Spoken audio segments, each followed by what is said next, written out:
Here we're going to consider the law of freely falling bodies. We're going to start by looking at two quotes, one from Aristotle and one from Galileo. Aristotle wrote in his book, Physics, "But, be it noted, this is the question we are trying to answer.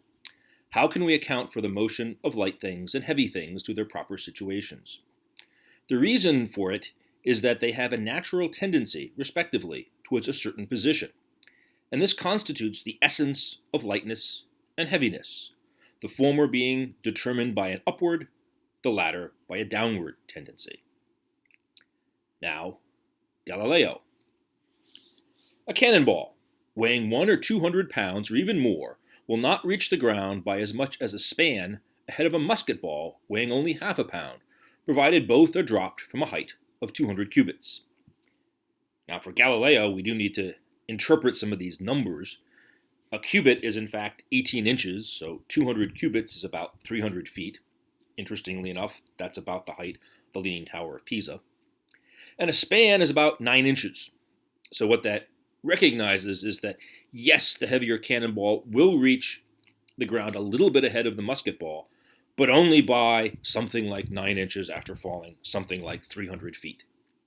And he argued that, of course, was the difference due to air resistance.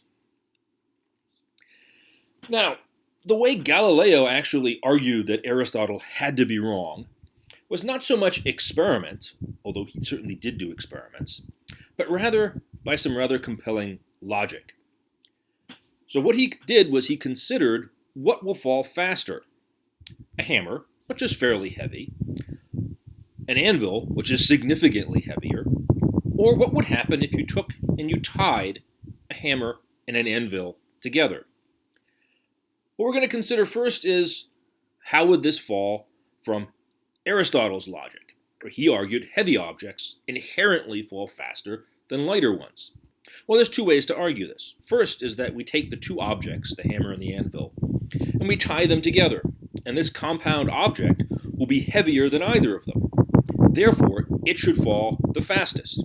So if we were to drop a hammer, an anvil, and a hammer and an anvil attached together, the hammer and the anvil should reach the ground first, followed by the anvil, and last by the hammer.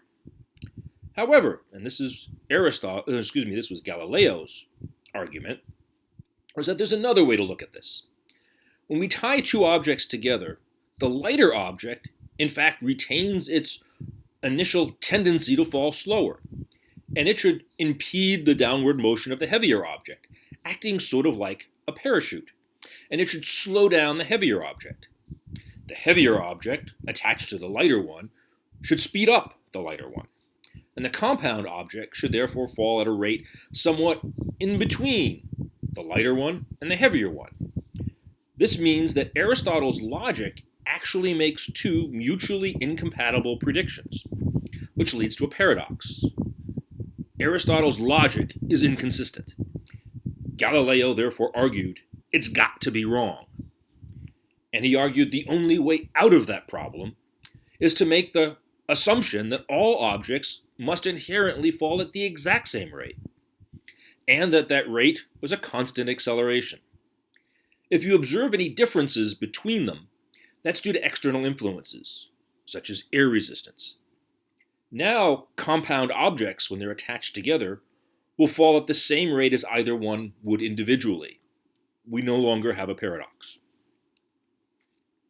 However, still the best way to resolve this is in fact by doing an experiment.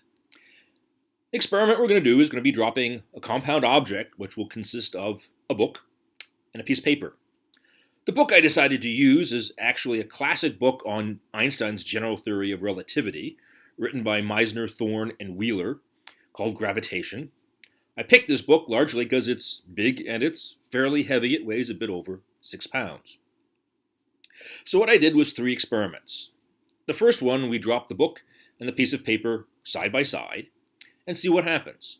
And then we can ask, can Aristotle explain the outcome of this experiment, and can Galileo? The next experiment we're going to do is take the piece of paper, put it on top of the book, and then drop them.